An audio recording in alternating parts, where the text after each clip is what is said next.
today's thought is all about communication. It's really all about how is it that you keep the space clear between you and anyone else you're in relationship with. So as moms, we are often at the center of so many different relationships, right? And we're so aware of all the other relationships that are going on around us, and we tend to like collect all of this information, and sometimes we just kind of keep it packed in here and we never really deal with it. And I want to talk about that. That's really like, if you imagine you're standing here and right in front of you, think about somebody. Is it one of your children? Is it your spouse? Is it one of your parents or one of your siblings? Someone who you start to feel kind of this build up when you even think about standing right there. And no matter how much you love them, there's like something there. And imagine if you really visualize that whatever has been left unsaid, whatever that information that you've collected or thoughts that you have or stories that you have going on that you haven't just dealt with directly with that person. Imagine it's like literally like a pile of trash that's just rising up in between you, building this wall. And we just have begun to tolerate it, and it sits there in the space. And I want to share with you a story. So my husband and I, we have an 18-year-old, our foster daughter that lives with us, and she's been with us for 3 years now. And it was really unexpected when she came to us, and so we had there was I guess like any parent, right? There's no manual, but we really dove right in. She was 15 and a half when she arrived at our house, and there were a few agreements that we set in place about what it would look like for her to live here, and what her responsibilities are, and what our responsibilities are.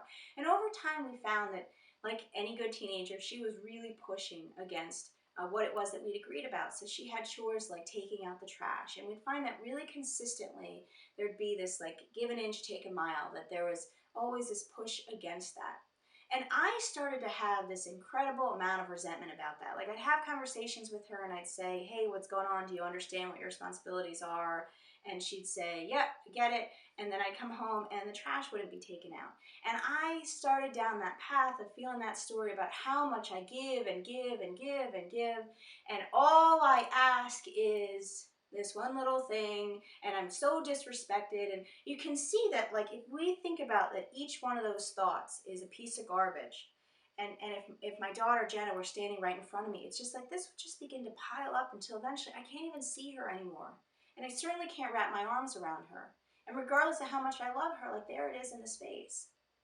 And so, one day I was I was talking about this with someone, and they asked me the question about, well, why does she have chores? What's that about? And I said, well, it's about really creating a space where she knows that she's a part of a family, and that she grows up and learns the values of being responsible and capable, and that we see her as capable.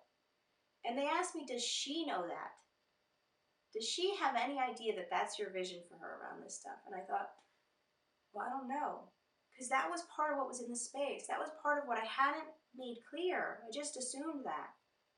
And I sat down with her and I said, Jenna, I want to ask you, why is it that you think that you have some responsibilities around the house? And she looked me right in the face and she said, because I don't pay rent.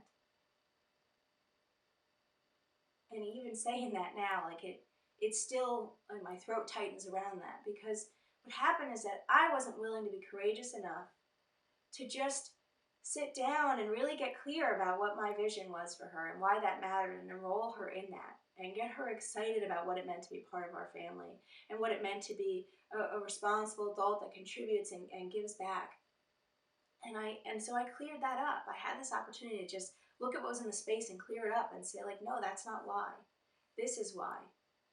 This is all the ways we see you and we hold you capable and what we want for you. This is why it matters. And that was all this kind of romantic space. But what the other thing that I did in that conversation, which was absolutely vital, which is what has become so easy to avoid as a mom who doesn't want to look like, I don't want to look like the bad guy. I don't want her to be mad at me. I mean, and that's what had happened in the past, is that we'd made an agreement and then she hadn't followed through, and I didn't want to be the bad guy. So I kind of talked tough, but then when it came to it, I wouldn't follow through. And in the same conversation where I told her how much I loved her and I saw her as capable and she's a part of our family and all of these things matter when we think about her chores, I also said, and these are the consequences. This is what will play out if you don't keep your agreement. And there were consequences from when you didn't keep your agreement before. So I'm going to follow through with those. And I didn't do what I'd always done, which was to say, I'm going to follow through with this, and then feel really bad about it, and then it ends up in the space in between where I'm so upset that no one is really respecting my word, but I wasn't the one to do it in the first place. So I share this because this happens in all sorts of relationships where we don't deal with what's in the space between, and we're left with a wall of garbage in between us and wondering why it is that we can't wrap our arms around that person. Why is it that it always kind of feels tense or uncomfortable, or we're left feeling that way? And as scary as it is to just go through the trash and get rid of it, it's so worth it. So I want you to think about today, where are there relationships in your life? Is it with your kids, or your spouse, your parents, your siblings? Who is it? And maybe it's all of them that you've let things pile up.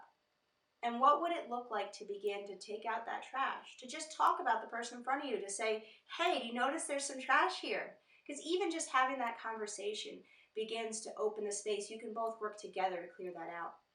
As always, I'd love for you and all the other moms that are watching this to get together on the Facebook page. I love having a fellowship and a community. So if this resonates for you and you want to share about what is that relationship that you really notice, like, yeah, I've let some things pile up and I'm ready to begin to work on it, especially at this time when families gather together. Check out the page and leave a comment about what your experience has been. We'd love to hear from you. And as always, we're looking forward to seeing you again tomorrow.